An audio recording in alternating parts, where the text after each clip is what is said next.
दोस्तों स्वागत है आपका हिंदी साहित्य में। हिंदी साहित्य की संपूर्ण तैयारी के अंतर्गत हम आधुनिक कालीन प्रमुख रचनाकार और उनकी रचनाओं को पढ़ रहे हैं। नागार्जुन तक हमने पढ़ लिया है। रागे राघव से पढ़ेंगे। रागे राघव का जन्म हुआ था 1923 ईस्वी में और मृत्यु हुई थी 1962 ईस्वी में।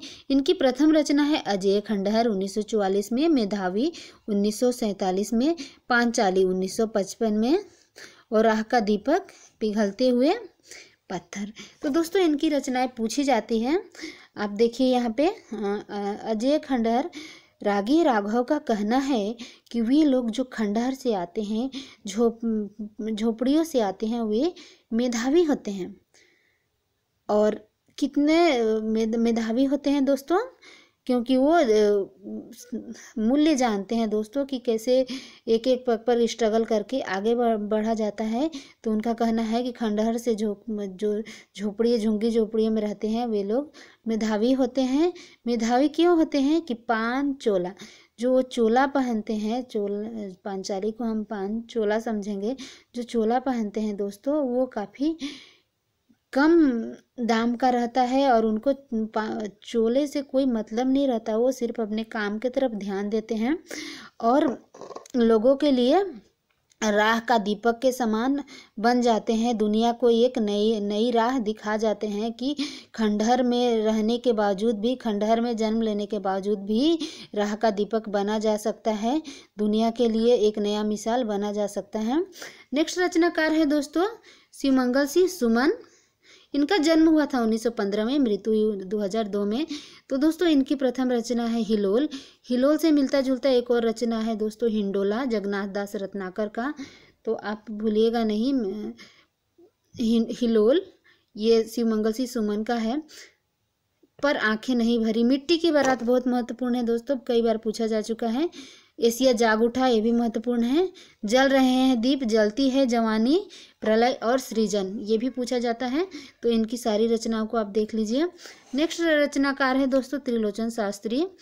तो इनकी प्रमुख रचनाएं हैं जो है दोस्तों धरती 1945 में, दिवंगत 1957।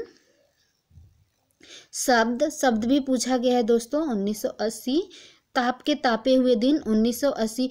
दोस्तों ये बहुत महत्वपूर्ण है, इसको याद कर लीजिए। ताप के तापे हुए दिन 1980। ताप के तापे हुए दिन का समय याद रखना है। कई बार क्या करते हैं दोस्तों, जो चर्चित रचनाएं होती है वो कई रचनाकारों की रचना एक साथ मिला कर देते हैं। तो उस समय अगर हमको अगर समय याद नहीं रहेगा तो हम कैसे क्रम में लगाएंगे। इसलिए ताप के तापे हुए दिन का समय भी हम याद करेंगे।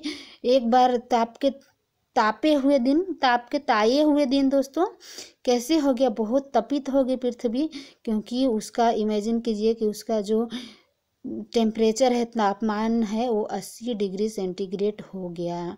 तो हमको ये ताप के ताये हुए दिन, ताप से तापमान 80 डिग्री सेंटीग्रेड हमें याद हो जाएगा। और नेक्स्ट है दोस्तों मैं उस जनपद का कवि हूँ 1981।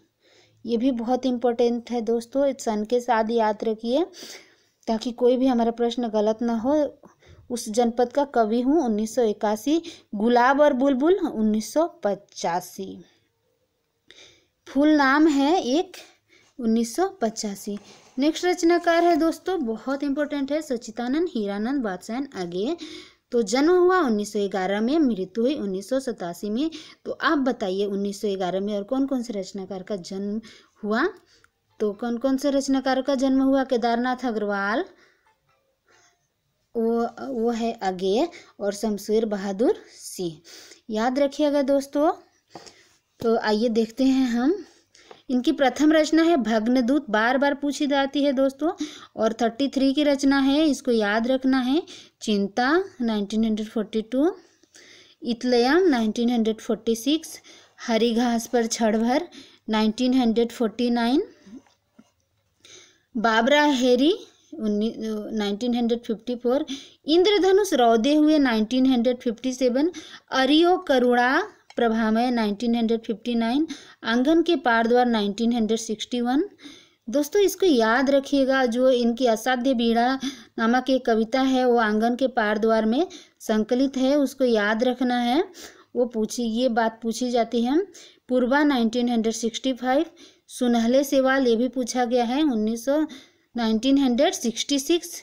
कितनी नाव में कितनी बार? 1967, क्योंकि मैं उसे जानता हूँ 1969।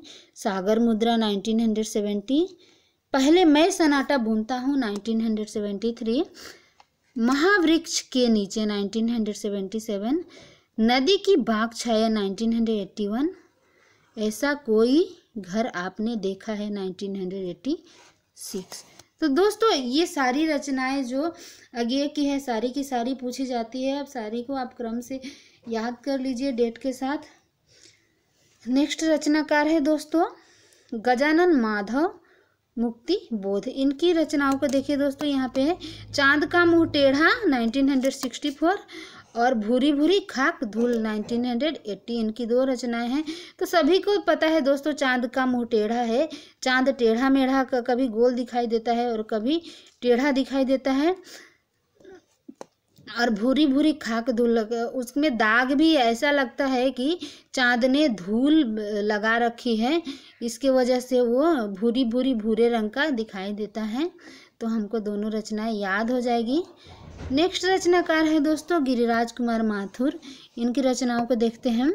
मंजीर है 1941 में। इनकी प्रथम रचना नाश और निर्माण पूछी जाती है दोस्तों 1946, बहुत इम्पोर्टेंट है।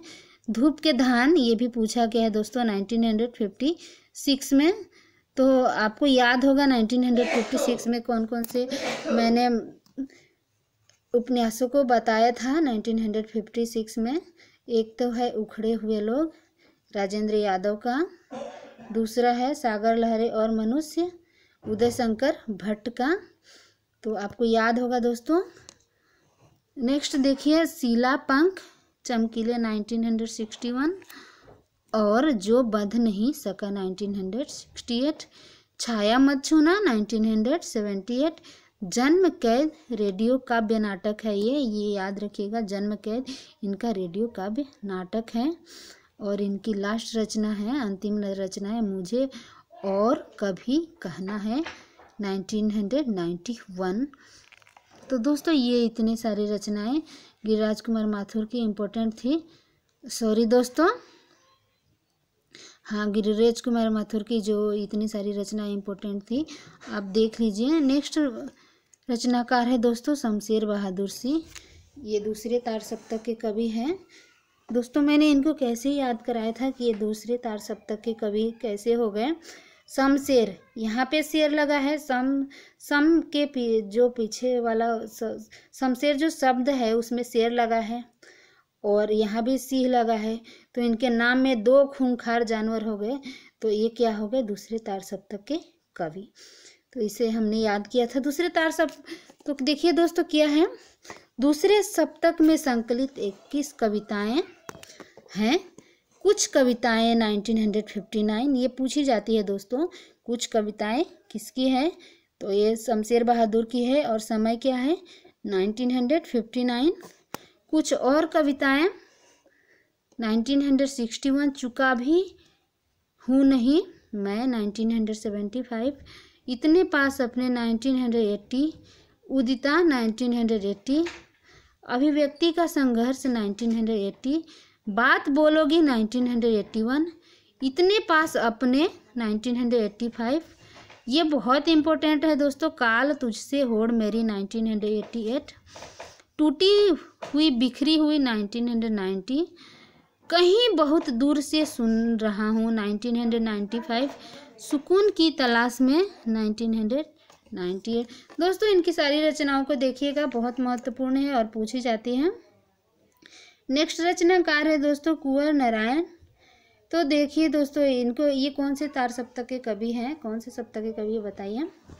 कुंवर नारायण को कैसे हमने याद किया था दोस्तों, ये 3 बार दुल्हा बनने के बाद भी कुंवारे रह गए, इनकी शादी नहीं हो पाई। तो ये तीसरे तार सप्तक के कवि हैं। इनकी प्रमुख रचना है दोस्तों चक्रव्यूह 1956 में। ये बहुत पूछी जाती है दोस्तों चक्रव्यूह। नेक्स्ट है परिवेश। फिर है हम तुम 1961 में, आत्मजयी 1965, बहुत ज़्यादा इम्पोर्टेंट है दोस्तों, इसको समय के साथ याद कर लीजिए।